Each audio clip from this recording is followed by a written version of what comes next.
Like, partage, et abonne-toi.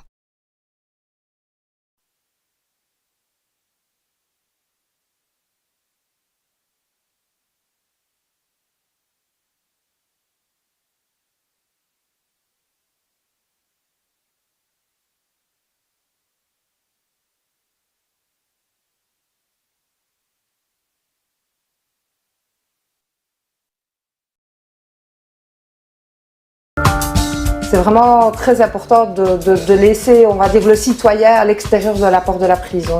Donc une fois que je rentre ici, je suis l'agent pénitentiaire et je ne suis plus le citoyen qui a son idée, ses points de vue et ses jugements, entre guillemets, sur tel ou tel criminel. Alors bonjour tout le monde. Monsieur Lozet. Présent. Madame Botson. Monsieur Larminier. Paul comme quartier, Monsieur Jacquemet. Centre 1, Monsieur Claren. Centre 2, Monsieur Biondolilo. Oui. Monsieur Raden. Ouais. Centre 3, Monsieur Malherbe. Oui. Monsieur Dirix. Monsieur Santino. Oui. 3 jusqu'à 19h30 et à la rotonde, Madame Divia. Oui. J'ai cité tout le monde, oui. Une bonne journée à tout le monde. Merci également. Le b.a.-ba du métier, c'est de ne pas juger les détenus pour ce qu'ils ont fait, parce que pour ça, il y a des tribunaux, des cours et des jurés qui l'ont fait, et c'est leur métier. Moi, ce n'est pas le mien. Et traiter tout le monde d'une manière impartiale et identique, de veiller à leurs droits, peu importe ce qu'ils ont fait. Et je suis très fière d'être parvenue à ça, voilà. L'ambiguïté, c'est qu'on travaille avec des êtres humains avant tout, donc on n'est pas des robots. C'est faire abstraction de la raison pour laquelle ils sont ici, et pas faire abstraction de son humanité, je vais dire. Voilà. On n'a pas de sentiment à avoir envers un détenu, mais il y a l'empathie qui fait partie des qualités humaines, et je vais dire que, allez, j'ai pas de la pitié pour le détenu. Il a fait ce qu'il a fait, il est puni. Il doit être là, il doit être puni. Mais ça doit rester humain. Parce qu'alors, si on est comme eux, il n'y a pas de différence. On ne peut pas les traiter comme eux ont traité leurs victimes.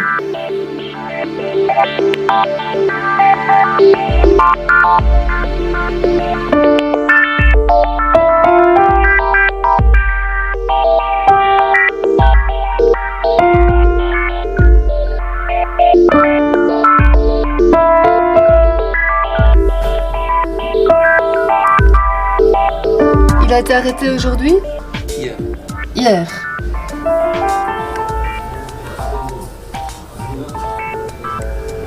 Je pourrais vous demander de signer avec le petit stylo ici?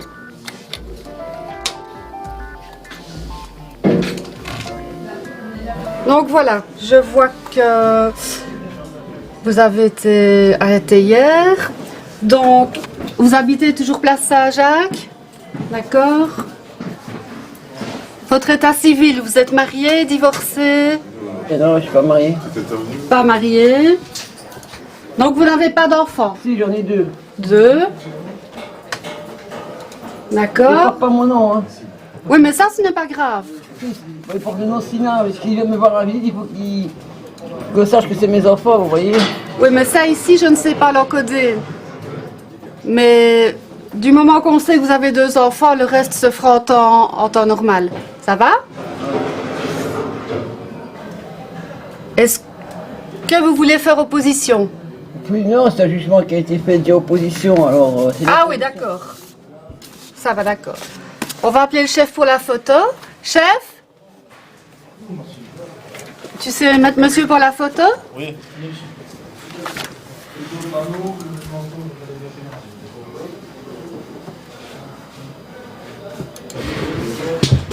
Attends, tu vas plus vite que l'ordinateur. On va prendre les empreintes.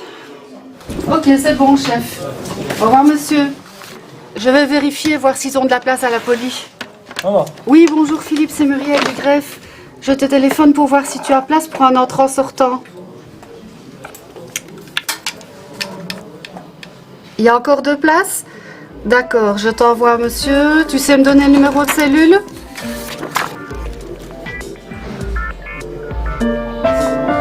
D'accord, merci. Au revoir.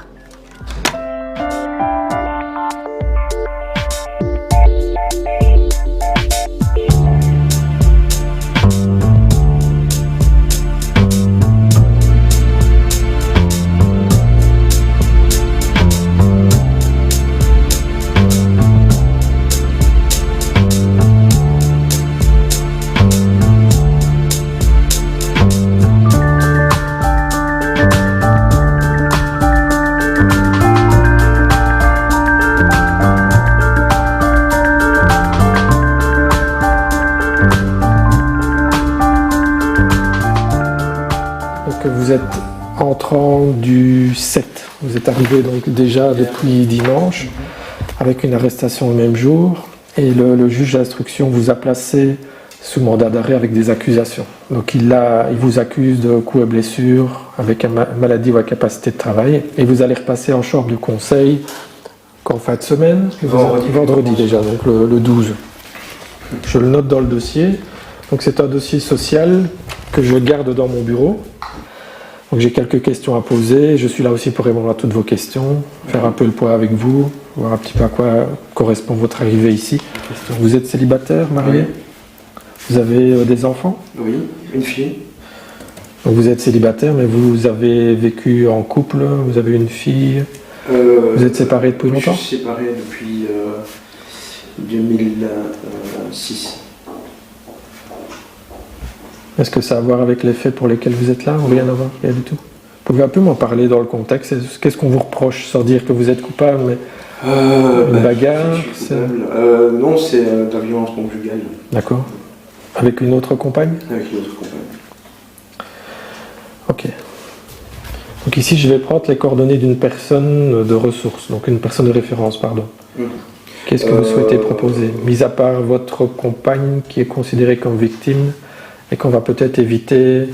Oui, non. Je peux comprendre que vous ayez envie de savoir comment elle va, mais voilà, vous ne pouvez pas avoir de contact avec elle pour l'instant. C'est mieux aussi pour vous qu'il n'y ait pas de contact, parce qu'elle pourrait dire alors après que vous avez continué à l'embêter en étant en prison, ou le juge pourrait dire vous avez essayé de faire changer son témoignage. C'est pas très bon.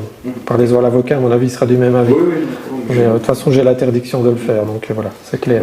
Mon collaborateur pour le boulot. Ok. Alors, ça, on va déjà. Donc, c'est la première fois que vous passez en prison, mais est-ce que vous avez déjà été l'objet d'une mesure judiciaire comme une probation, une peine de travail? Il n'y a pas de suivi actuellement, quelqu'un à prévenir qui vous attendrait? Et au niveau de la situation toxicomanie, est-ce que vous êtes dépendant d'une drogue ou d'alcool? Vous étiez sous l'effet de... J'étais sous l'effet d'alcool, on m'avait fait, oui. Mais je n'ai pas d'assez études proprement dites journalières, certainement. Ok. Est-ce que ça arrive souvent que vous êtes en état d'ébriété?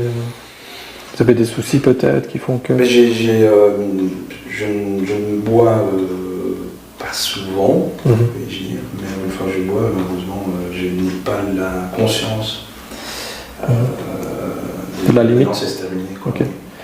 Et le fait d'avoir un passage à l'acte un peu comme ça, agressif, enfin, si c'est le cas, vous n'êtes pas encore condamné, en état d'ébriété, ça vous arrivait déjà avant? Vous avez déjà fait des bagarres? Ou avec votre compagne? Avec votre compagne principalement ou avec n'importe qui? Bon, en général, c'est déjà arrivé. Peut-être que le juge vous le demandera dans les conditions, une injonction thérapeutique, comme on peut dire ça, ou un conseil de vous faire soigner, de vous faire suivre. Enfin, je fais un peu par analogie avec la façon dont on travaille dans la prison. Donc, le risque de commettre de nouvelles infractions, il peut être diminué si vous avez mis en place un suivi pour améliorer votre bien-être, je veux dire psychologique.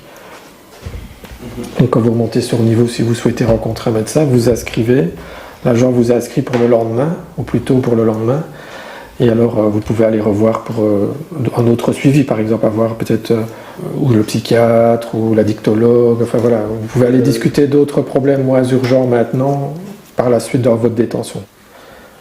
Je vais vous donner aussi un document qui reprend succinctement les différents services auxquels vous pouvez vous adresser avec des fiches messages. Donc, ce sont des fiches que vous pouvez obtenir sur niveau. Donc, vous aurez un code de téléphone bientôt. Vous allez avoir un code pour la cabine téléphonique là, qui est sur niveau avec 5 € qui est d'office mis par le service social de la prison pour que vous puissiez quand même avoir un accès au téléphone. Vous avez un code secret. Ne le communiquez pas aux autres détenus parce qu'ils peuvent l'utiliser sur votre dos. Et après les 5 €, une fois qu'ils sont épuisés, il faut réapprovisionner un compte commun pour tous les détenus en mentionnant votre nom, prénom et date de naissance en communication. Okay. Vous avez espoir pour vendredi? Je l'espère. Ouais. Maintenant... Vous avez des domiciles séparés, vous vous engagez à ne plus la voir. Peut-être que le juge aura envie de vous faire comprendre, mais vous avez l'air d'avoir compris. Essayez de vous remotiver un peu. C'est pas toujours évident quand on arrive en prison.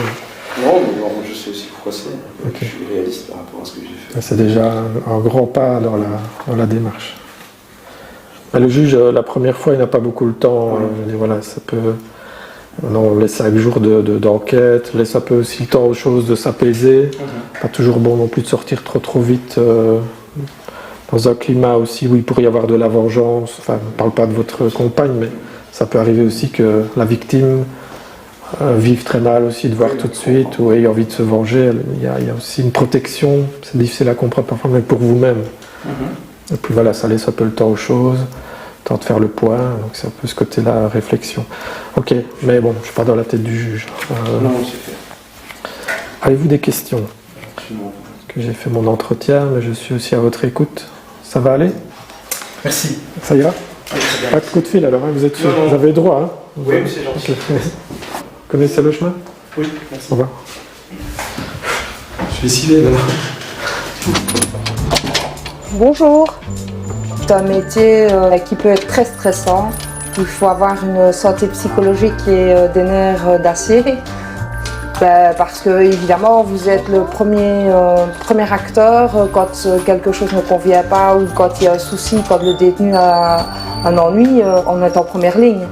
Donc les humeurs du matin, finalement, ce qu'on partage en privé, ici, ils le partagent avec nous, puisqu'on est les premiers à leur ouvrir la porte le matin. Et ça peut être stressant et pas toujours simple à gérer, mais voilà, ça fait partie de notre métier. Et, le but, c'est quand même de faire redescendre les tensions. D'abord, nous, d'arriver le plus objectif et le plus positif possible.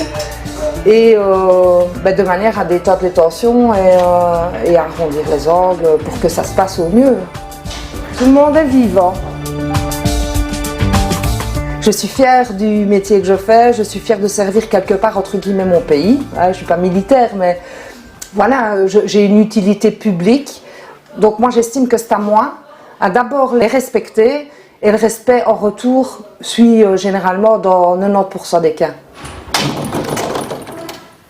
Tu travailles, je ne sais pas où, mais tu travailles. Je crois que c'est 3e. Je crois, hein, mais je ne suis pas sûre. Bonjour, je suis perturbée aujourd'hui, oui. Et toi, ça va? T'as bien dormi? Pourquoi hier, non? Pourquoi hier, non? T'as pas bien dormi? Tu dormiras mieux le soir.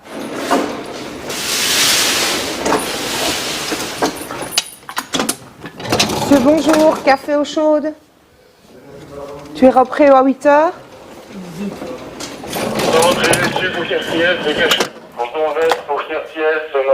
Tu n'as qu'un médicament sur ta plaquette, c'est ça? Je la dépose, hein. L'eau chaude ou café? Café, s'il te plaît. Se lever le matin, se laver tous les jours, ça paraît, pour nous, ça paraît des futilités, mais moi, je me rends compte que dans la réalité, c'est des choses, pas tous, évidemment, pas tous, mais je me rends compte que c'est des choses que certains n'ont jamais connues, ne savent pas ce que c'est. Du café, vous m'avez dit? Oui. Non, de l'eau chaude. Et l'insertion, parfois, c'est même pas de la réinsertion, c'est de l'insertion. Oui. À tantôt.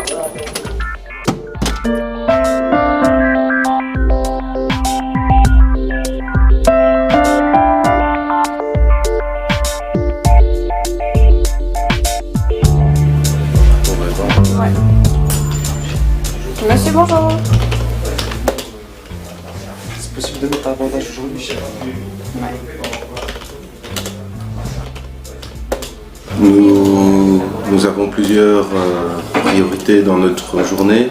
La première, c'est de donner les soins dans les différentes implantations, donc maison d'arrêt, maison de peine, annexe psychiatrique, quartier femmes, polyclinique. Le fait qu'ils soient des détenus n'a que l'aspect sécuritaire. Pour le reste, nous avons un vrai rapport soignant-soigné qui permet de parler, de faire de l'humour, de les écouter parce que certains ont besoin de parler de leur famille, ont besoin de s'épancher. Il y a des psychologues, il y a des psychiatres, mais parfois ça peut être nous parce qu'on est plus accessible peut-être. Et donc voilà, on a un rapport assez normal en fait, qui est pas différent avec dehors.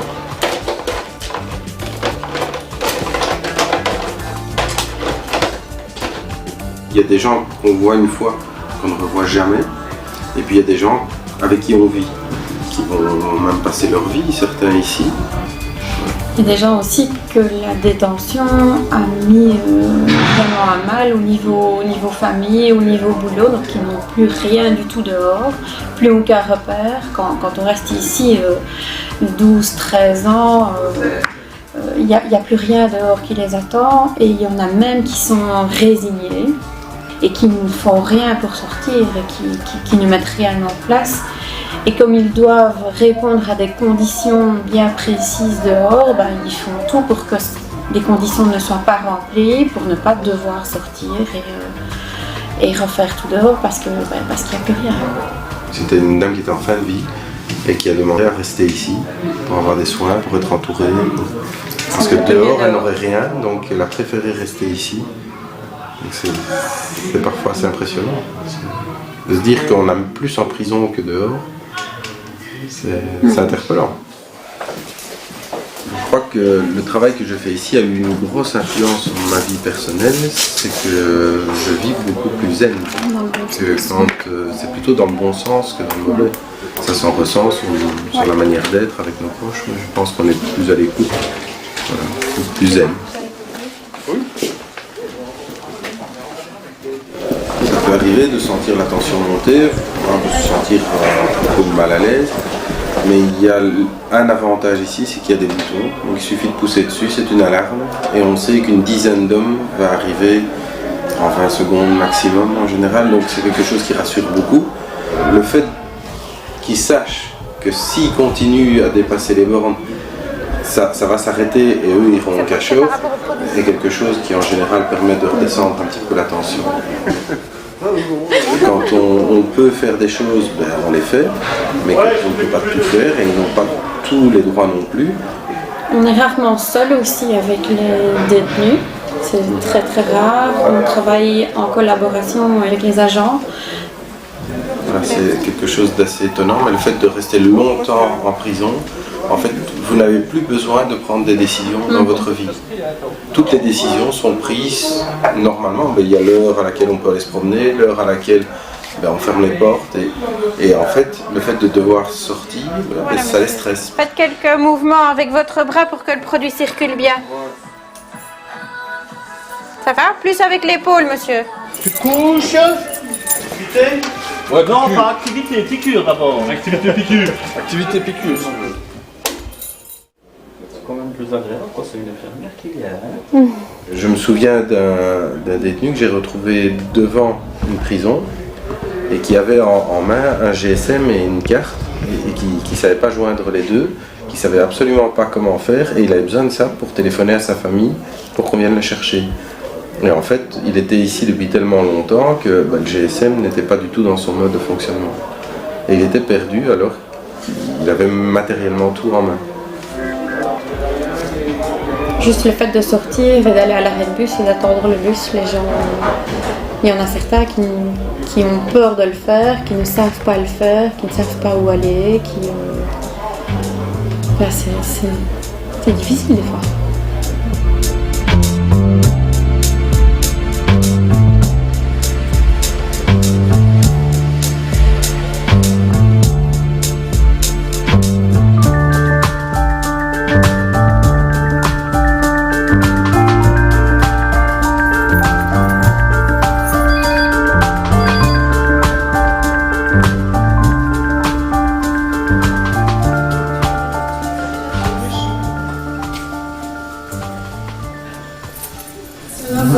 Bonjour. On a reçu un courrier de votre avocat qui demande si on peut lui envoyer une attestation de détention. Est-ce que vous êtes d'accord ou pas d'accord? Oui. D'accord. Alors, vous remplissez. Vous signez. Vous entourez, je suis d'accord.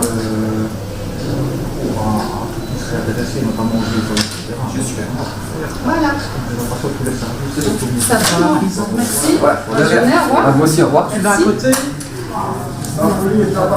Vous parlez français?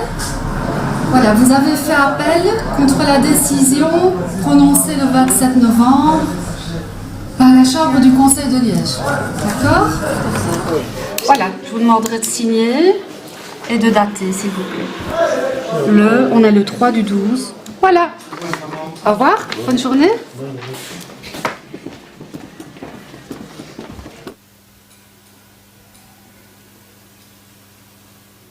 Donc dans le cadre du travail de psychologue, on va commencer à voir les détenus à partir du moment où ils sont admissibles à des temps de libération, de permission de sortie.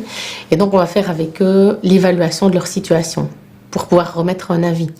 Donc les personnes qui vont décider sont des instances de Bruxelles et nous, on doit remettre un avis favorable ou défavorable pour ce que demande le détenu. Et ici, j'apprends qu'un détenu qui avait obtenu la surveillance électronique, qu'on avait bien suivi, qui vient d'obtenir sa libération conditionnelle, qu'il y a des nouveaux faits qui viennent de se passer, et donc ça remet tout en question.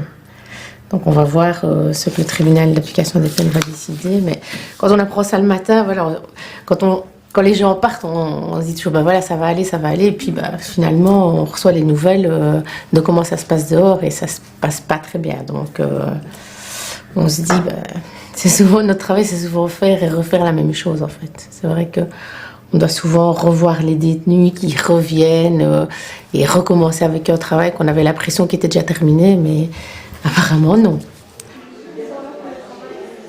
On installe un suivi régulier de sorte que la relation puisse s'établir avec le détenu. Et alors on analyse avec lui toutes les parties de sa vie, donc sa situation familiale, personnelle, ses études, son parcours professionnel, ses relations sentimentales, enfin tout est vraiment passé au peigne fin avec le détenu. La spécificité du travail du psychologue, c'est que nous, en plus, on va réaliser une évaluation approfondie de la personnalité, donc au moyen des entretiens, mais aussi au moyen de tests psychologiques. Donc moi, je fais passer plusieurs tests aux détenus qui, en fin de compte, sont analysés, interprétés et intégrés dans une description de sa personnalité, comment il fonctionne, quels sont les points sur lesquels il risque d'y avoir un problème. Donc voilà, oui. Comment ça va depuis la semaine passée? Ça va, un peu de stress, mais ça va. À cause de tout ce qu'on... Comment ça a été après l'entretien? Un peu dur quand même. C'est vrai que nous, on doit pouvoir déterminer les médias déclencheurs, mais bon, voilà, ça c'est notre travail, je veux dire. C'est le boulot d'essayer de voir un petit peu ce qui a vraiment déclenché le passage à l'acte. On a pas eu beaucoup de questions à se poser. Je suis un peu choquée par rapport au propos que j'ai dit ou la réaction que j'ai eue à ce moment-là, mais voilà. Comment ça? Quand on m'avait posé la question pour ce que je ressentais quand la maison, tout ça par exemple. Et ça, vous trouvez que c'est choquant? Quand même, oui. Pourquoi? C'est choquant pour la personne à qui je parle, que moi je trouve, de dire que je me suis apaisée après un tel acte, quoi. Voilà. Mais je serai à votre place, je serai à votre place, c'est comme ça que je ressentirai.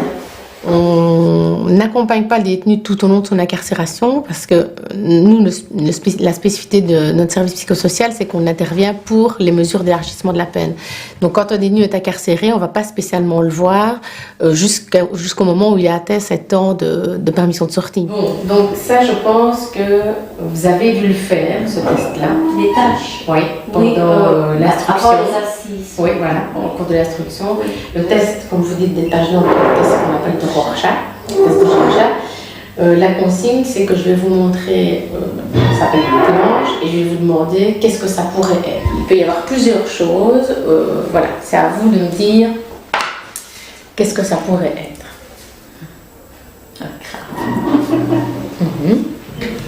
Je dirais 2 petits bonhommes, 2 petites femmes.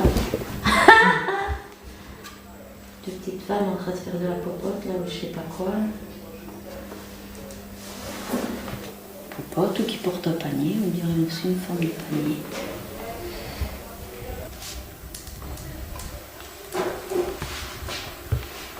Mais c'est tout ce que je dis? Ah oui. Obligé. C'est ça. Une chauve-souris. Ah oui, une chauve-souris. Mais il y a que des animaux, non? Bon. Ça, c'est vous qui voyez. Si on se sépare comme ça, on dirait même qu'il y a 2 petits oiseaux qui se rencontrent. Vous voyez? Même dans ce sens-là, je vois le visage de 2 petites femmes.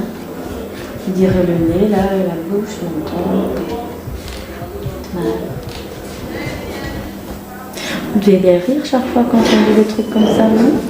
Ça dépend. Et moi, je vois des animaux partout, hein. C'est pas normal. Que ça soit dans un sens ou dans l'autre, on dirait que c'est comme un léopard ou un tigre là, qui gravit les rochers.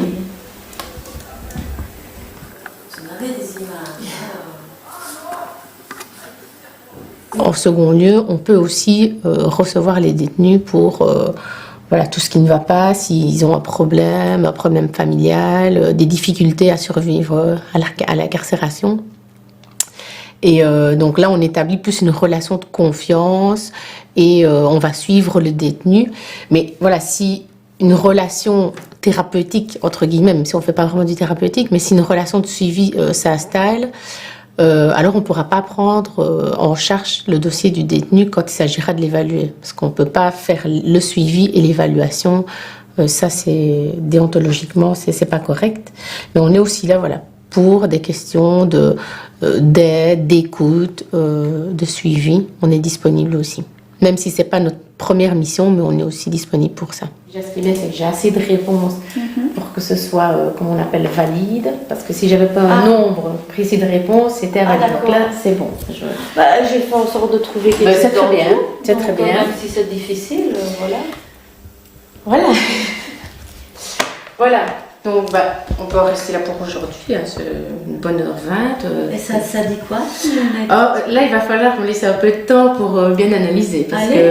Et alors, comme on a dit, quand j'aurai tout analysé, tous les tests, l'interprétation, voilà, je vous donnerai tous les résultats. Vous m'expliquerez ce que normalement on doit voir dedans.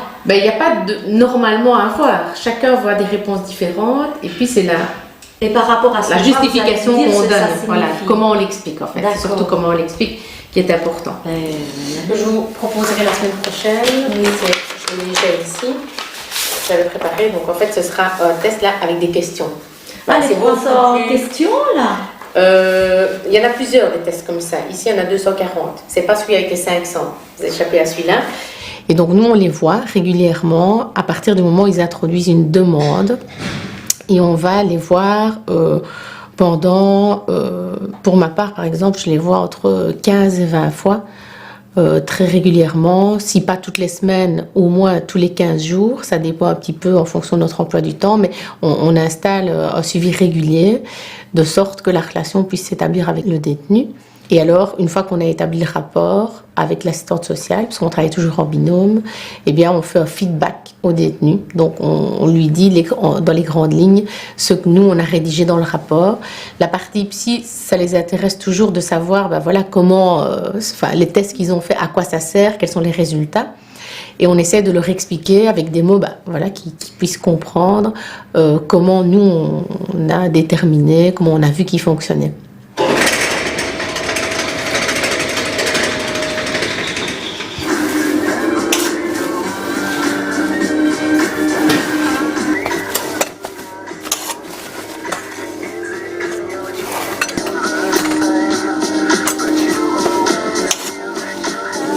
Donc nous, on envoie les marchandises, c'est servi dans chaque cellule.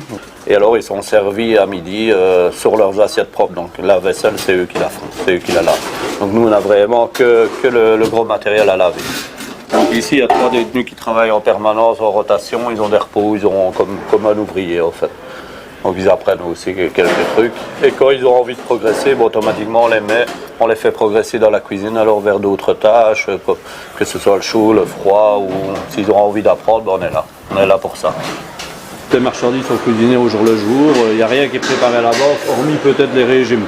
Les régimes, on prépare souvent ça en filaine, c'est pasteurisé et automatiquement on sait garder ça jusqu'à 7 jours. Il y a 49 régimes différents. Comme on a un hôpital ici à l'antenne polyclinique, on a à peu près tous les régimes qui sont dans les hôpitaux. Je tourne avec 16 menus différents ici à l'antenne, ce qui est très rare. Donc on tourne sur les 4 saisons avec des légumes frais, j'ai des légumes frais qui arrivent, ce qui est très, très rare, parce que pour les 3 quarts des prisons, c'est souvent des boîtes ou des surgelés, mais nous on tourne avec les deux. On essaye de suivre les saisons par rapport au budget, parce qu'on a un tout petit budget, on a 3,60 € par détenu par jour. Donc c'est très peu par rapport à ce qu'on fait, je pense. On est plus là, on essaye de leur faire confiance, entre guillemets, ça reste de la détention.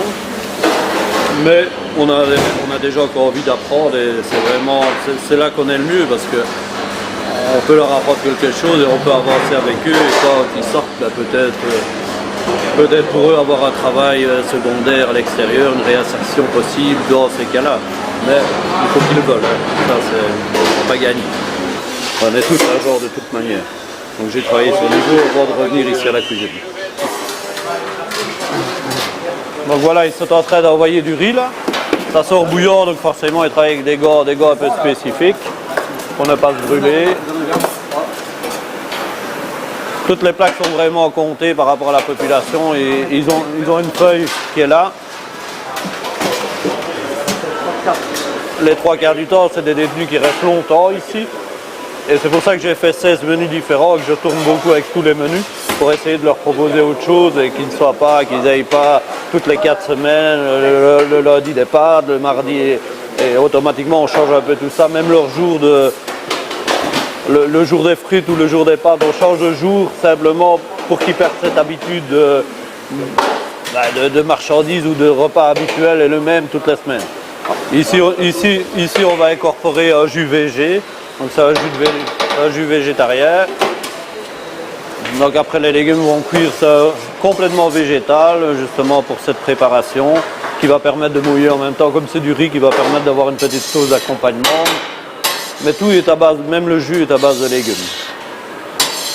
J'ai vu des cas malheureux dehors qui n'ont aucun suivi, qui se retrouvent au-dessus des ponts et qui cassent une vitre pour revenir ici. Et bien souvent c'est le cas, hein. J'en ai que...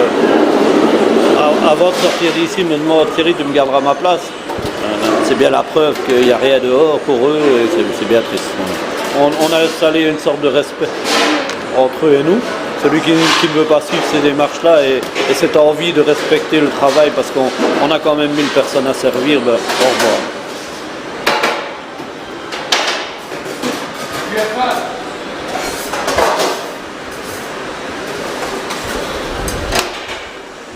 Tout ça, c'est prêt pour le régime en boîte. Ça sort à une température au-dessus de 100 degrés. Ils viennent ici, les déposent. Et dans ces boîtes-là, on a une conservation. Une fois qu'on a mis le couvercle, ça n'a l'air de rien. Mais on a 3 heures de température dessus. Donc ça garde chaud pendant 3 heures avant de décliner. Et on a essayé de faire des louches standards avec un grammage et un poids de sauce. Donc on sert quand même, un féculent, c'est 500 grammes. Le jour des frites, par exemple, on met 500 grammes de frites par personne. Ce qui est énorme, hein. En féculent, en règle générale, on met 450-500 grammes de pommes de terre aussi. Et en hôpitaux, on met 100 grammes.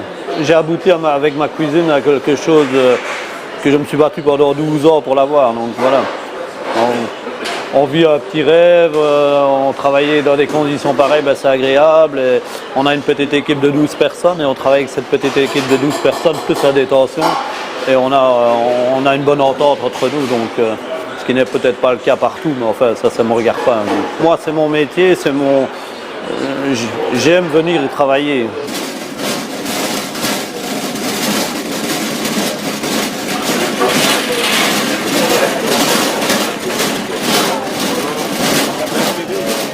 Répéter 100 fois la même chose aussi, c'est parfois usant. Mais bon, un professeur aussi, il fait ses cours et les enfants parfois ne comprennent pas toujours et il faut recommencer. Mais je pense que c'est un peu comme des enfants à qui il faut apprendre les règles de la société. Ouais. Les règles, les lois et qu'il faut les respecter. Et que si on respecte tout ça, on se respecte soi-même. En fait, il faut qu'ils apprennent à se respecter eux-mêmes. Parce que souvent, ils ne se respectent pas eux-mêmes déjà. Consommer des drogues, consommer de l'alcool, c'est pas se respecter.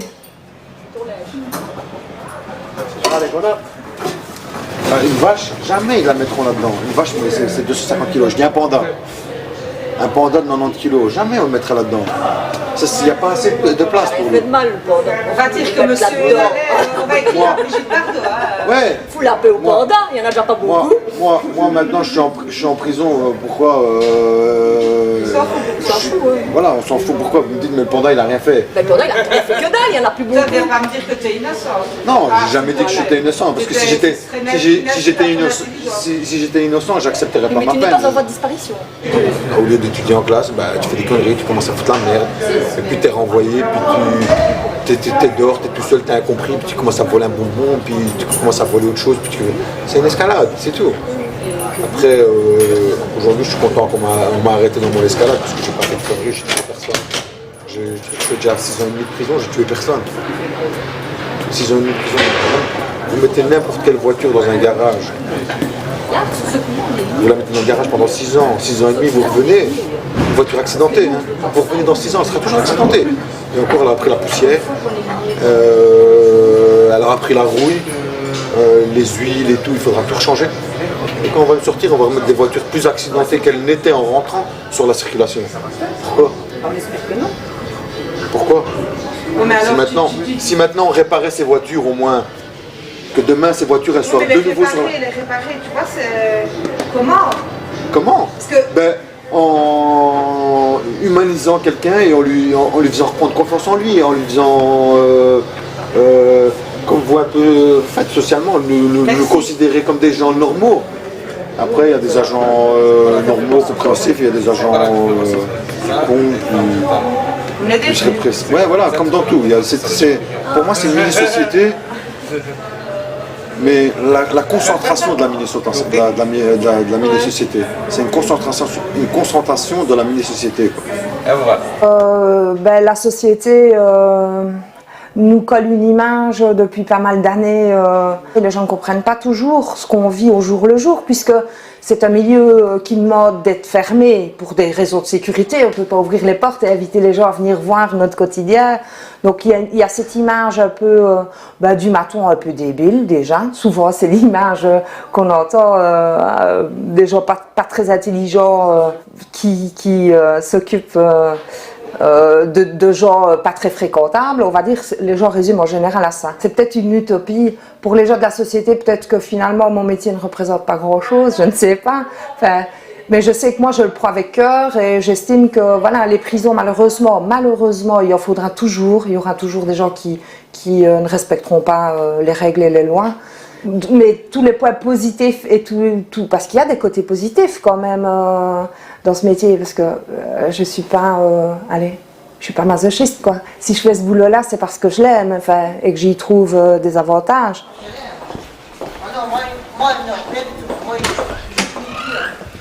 J'ai fait la connaissance de quelqu'un qui travaillait ici, qui m'a expliqué toute la variété du travail qu'il y avait ici. Il avait un parcours à peu près pareil au mien. Donc je me suis dit que si ça lui avait plu, peut-être ça pourrait me plaire aussi. C'est comme ça que je suis venu ici. Et je crois que j'ai bien fait. Je leur remercie. Qui peut imaginer qu'il y a une polyclinique dans une prison? C'est pas quelque chose de naturel. C'est lié un peu à notre système judiciaire aussi, qui fait que votre premier passage en prison fait suite à un nombre en général incalculable de condamnations. Vous avez reçu du sursis 1 fois, 2 fois, 3 fois, 4 fois, 5 fois, 8 fois, et puis le juge finit par se fâcher, cumule toutes ces petites peines qui en font une très grosse, et il monte à ce moment-là pour la première fois. Donc en fait, ces gens-là connaissent le monde judiciaire depuis très longtemps, c'est pas quelque chose qui leur tombe sur la tête tout d'un coup. C'est comme si on disait rien à un enfant, on lui dit juste c'est pas bien à chaque bêtise, et tout d'un coup on l'attrape, on lui met le bonnet d'âne, on le frappe avec la ceinture, il ne mange pas, et on lui fait tout d'un coup. Mais il n'y a rien à comprendre, et je crois que beaucoup de gens ici, c'est ça. Tout le monde est là? Oui.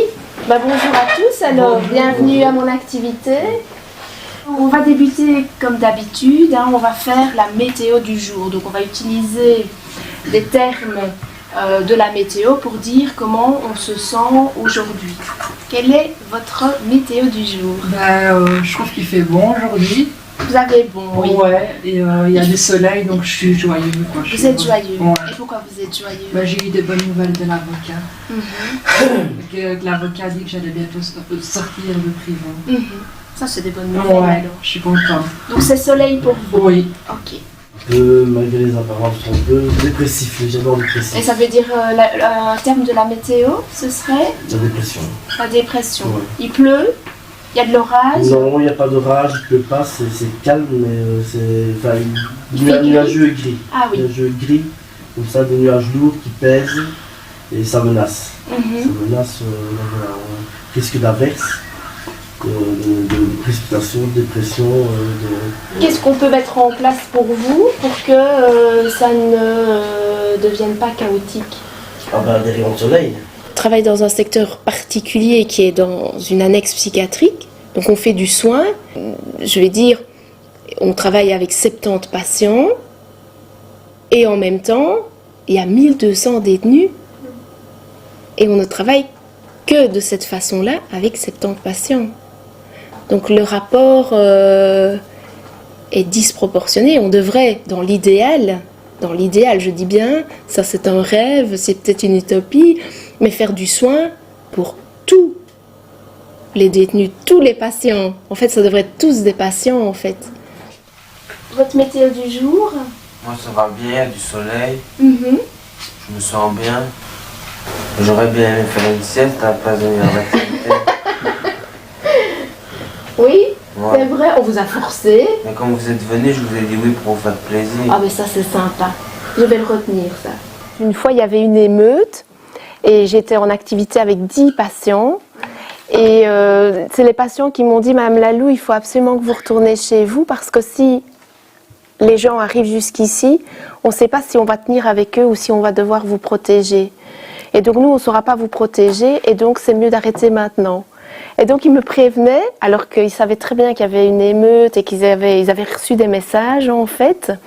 Et ils me demandaient de quitter l'activité pour pas que je sois blessée. Moi je trouvais ça sympa, parce qu'à 10, moi toute seule, voilà, je ne suis rien, même avec un détenu. Il faut savoir qu'ils ont parfois des forces terribles. Et pour vous dire, j'ai été agressée une seule fois en prison en 15 ans. Vraiment agressée, j'ai eu mon écran d'ordinateur sur la tête, donc il a été cassé en 1000 morceaux.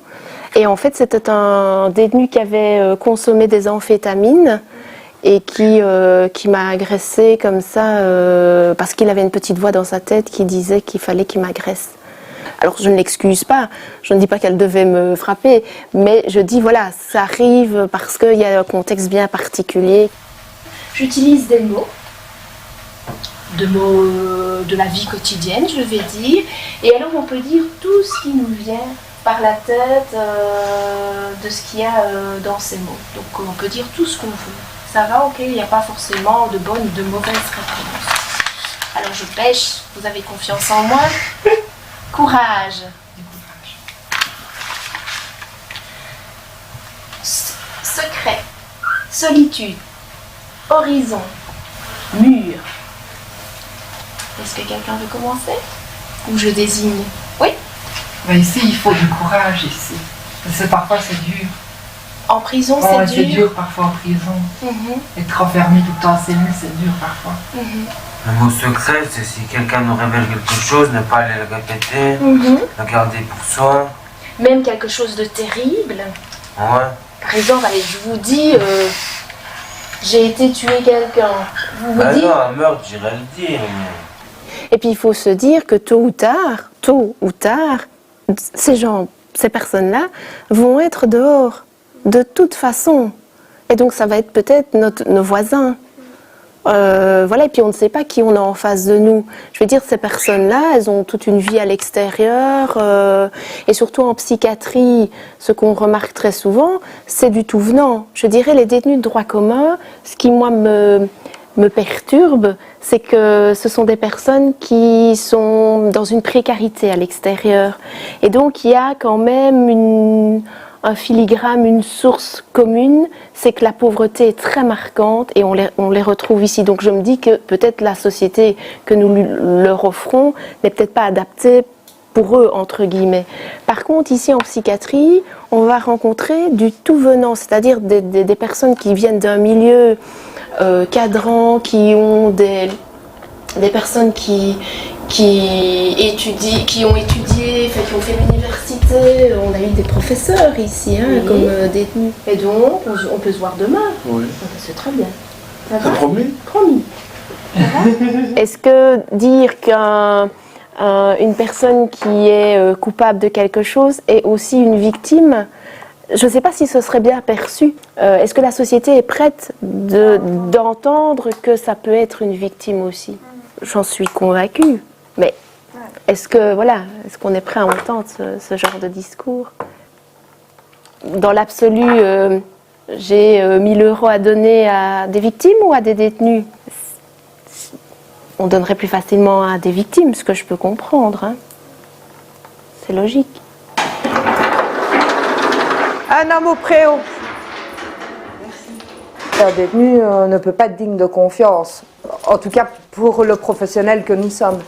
Maintenant, pour eux, je pense que c'est très important, quand on leur donne notre parole, une des règles, c'est de toujours bien accomplir ce qu'on leur a promis. Voilà.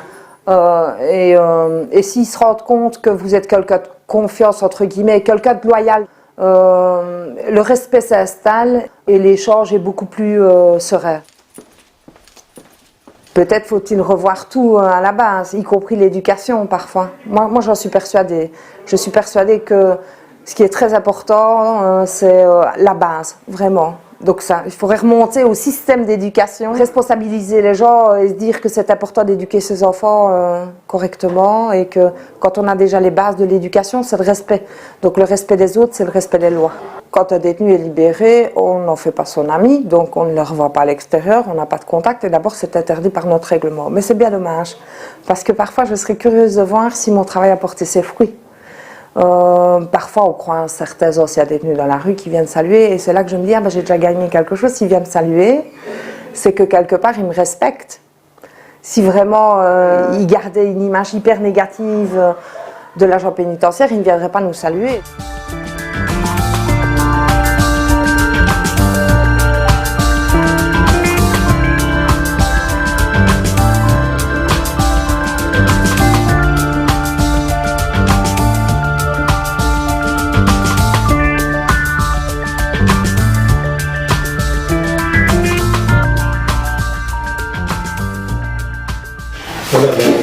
Possibilité de surveillance électronique, mais pour 4 mois plus ou moins. 4 mois Ouais, c'est 4 mois de bracelet. Ouais, c'est la nouvelle peine qui est retombée de 11 mois ici. Ouais. Tribunal correctionnel de Lyon du 7 novembre. Ouais, j'ai sonné à mon frère. Ouais. Et puis d'ici là, je vais retrouver un logement. Et je peux les libérer aujourd'hui. Ouais, peut-être. Si. Parce que tu vois, pour le bracelet. Mais seulement, on me le mettra que dans quelques mois. Je peux donner votre adresse, mais moi, d'ici là, normalement, la semaine, si je suis libéré aujourd'hui, la semaine prochaine, j'ai peut-être un logement. Mais il me faut une adresse pour aujourd'hui, quoi, tu vois. Je peux donner ton adresse, comme quoi vous acceptiez. Voilà, bonjour, monsieur Doris, assistant social à la prison mentale. Et votre beau-frère a la possibilité d'obtenir une interruption de peine en vue de surveillance électronique à partir d'aujourd'hui. Et vous a expliqué, vous connaissez déjà un peu le système, vous l'aviez hébergé quelque temps. Voilà, aujourd'hui il est définitif, donc on peut voir son dossier sous cet angle-là. Vous êtes d'accord? Vous êtes domiciliés ensemble avec votre... Ils sont mariés. Vous êtes mariés carrément. Ok, donc. Et monsieur sera d'accord aussi? Votre mari sera d'accord? Ok. Mais en tout cas, vous avez un toit où dormir, ils vous hébergeront. Parce qu'il fait froid. Hein. Il faut que vous restiez joignable et si on n'arrive pas à vous contacter, c'est la police qui vous ramène ici. Ouais. Si vous avez une occupation, une fois que vous avez le bracelet, vous demandez l'adaptation des horaires, on peut élargir aussi. Mais voilà, un monsieur qui va sortir, donc je vais déposer les documents au greffe tout à l'heure, ça sera soumis à la direction. J'ai mis mon cachet comme j'ai vérifié l'accord du cohabitant. C'est un monsieur qui aura des conditions à respecter, parce que s'il ne répond pas aux convocations du greffe ou des contacts téléphoniques, s'il ne répond pas 1 ou 2 fois, la 3e fois, c'est la police est avertie, les autorités sont averties, Et alors la personne est considérée comme évadée. Enfin, ici, il va plutôt reconstruire. Il a déjà, je pense, tout perdu. Donc il va commencer, c'est une démarche de réinsertion. La balle est dans son camp, là, de toute façon. Il sera aidé par la justice. Là, il aura des horaires de liberté de 8h à midi pour faire toutes ces démarches administratives. Donc, je prends plusieurs numéros de téléphone au cas où, comme ça on sait quand même lui faire le message. Au cas où il ne répondrait pas, il n'aurait plus de batterie, enfin voilà, c'est pour éviter qu'il ne revienne, parce que j'ai déjà eu des personnes qui revenaient uniquement parce qu'ils n'ont pas su être joints en temps et heure. Enfin moi j'essaye, mes collègues aussi, de responsabiliser la personne. C'est sa vie, bon, s'il ne fait pas ce qu'il doit faire, il reviendra. De toute façon, tôt ou tard, dans quelques jours, dans quelques semaines, dans quelques mois, s'il ne saisit pas l'opportunité, ça peut paraître parfois un peu léger vu de l'extérieur, de dire ils ne sont pas plus fliqués que ça, ils ne sont pas plus cadrés. Voilà, c'est dans une démarche de responsabilisation aussi. On tient évidemment compte des condamnations.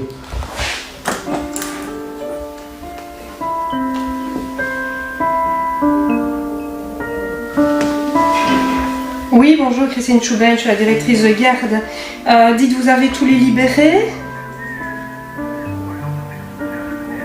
Il y en a combien? 5, d'accord. Vous pouvez déjà les faire monter à la comptabilité. Moi, je serai disponible d'ici 10 minutes. Ça va? Merci, à tout à l'heure, oui. La réinsertion, beaucoup d'agents n'y croient plus parce qu'on voit dans l'absolu que plein de gens reviennent ici. Donc on les voit partir, on les salue, on leur dit au revoir, à plus jamais. Mais dans beaucoup de cas, ils reviennent. Même s'ils reviennent et qu'on a tendance à le dire en forme de boutade, oh oui, ils sont bien ici, finalement, on revient. Moi, je défie quiconque de rester enfermé autant d'heures dans 3 mètres carrés. Donc ça veut dire manger, dormir, boire. Voilà, je pense que c'est pas parce qu'ils nous aiment bien, ni parce qu'ils aiment bien l'établissement.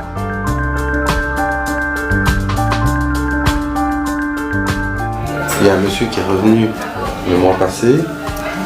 Je lui dis non, qu'est-ce que vous faites là? Il me dit, monsieur, on m'a lâché il y a 15 jours avec 10 € en poche. Vous vous attendiez à quoi? Qu'est-ce que vous voulez répondre à cet homme-là? Avec 10 € en poche, je devais m'attendre à quoi? À rien, c'est clair. C'est tellement évident. C'est parfois frustrant. Mais là, on a des côtés inverses aussi, c'est de croiser quelqu'un dehors et demander comment ça va et de dire qu'il a retrouvé du travail. Voilà, c'est chouette de voir qu'aussi il y a des gens dehors qui donnent la chance à des gens qui ont fait des bêtises et d'en voir qui saisissent vraiment leur chance et qui refont leur vie. La dignité de l'être humain est toujours plus grande que les faits qu'il a fait. On ne peut pas résumer une personne à un vol. Pas dire à quelqu'un tu n'es qu'un voleur, ou tu n'es qu'un assassin, c'est criminel. Et la société parfois nous dit à un détenu tu n'es qu'un détenu, tu n'es qu'un voleur, tu n'es qu'un criminel. Même certains n'ont plus ce sens d'estime d'eux-mêmes, un peu de dignité d'eux-mêmes, parce qu'ils ont chaque fois été tu n'es qu'un, tu n'es qu'un, tu n'es qu'un, tu n'es qu'un. Et donc si nous pouvons par un peu d'humanité rendre un peu de confiance et d'estime de soi, c'est déjà bien. Je crois que trop souvent on n'a plus cette passion pour l'être humain.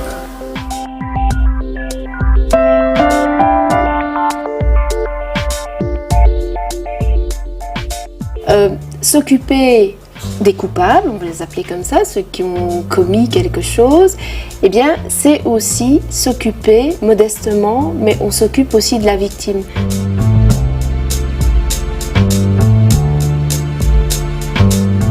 J'espère, je crois et je rêve que la majorité des détenus qui sont venus ici ne reviendront pas. Dans l'absolu, on voit que ce n'est pas vrai. Il y a un taux de récidive qui est là, il y a des études qui sont faites, des chiffres qui le prouvent.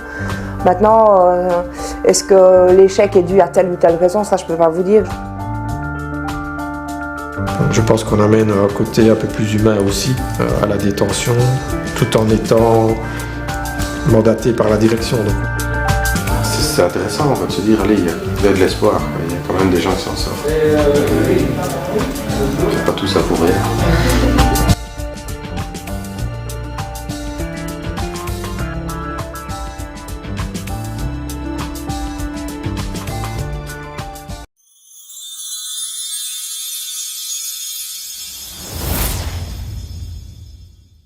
Merci d'avoir regardé cette vidéo. Et surtout like, partage, et abonne-toi.